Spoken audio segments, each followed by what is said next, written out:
For today's flower piping tutorial, I will be showing you how to pipe a buttercream poinsettia, and these poinsettia flowers look amazing on Christmas cakes and cupcakes. Begin by using a small amount of buttercream to attach a square of parchment to a flower nail. I'm going to begin with a red buttercream and a number 352 tip.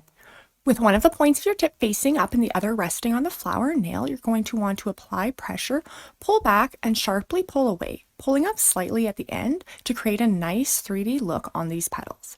So again, we're going to apply pressure, pull back, pull up, and sharply pull away.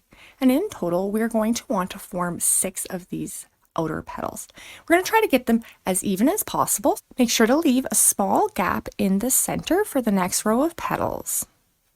Now we're going to tuck our tip into the gap in the center and pipe a second row. For this row, I'm going to pipe at about a 45-degree angle, and we want these to be shorter. So we're going to apply a small amount of pressure, pull up, and then sharply pull away. And we want to pipe 6 of these smaller inner petals as well. As always, all of these instructions, the buttercream recipe, as well as the information for coloring can also be found down in the description box below. I'm going to switch to a yellow buttercream and a number 3 tip. Any small round tip would work for this step.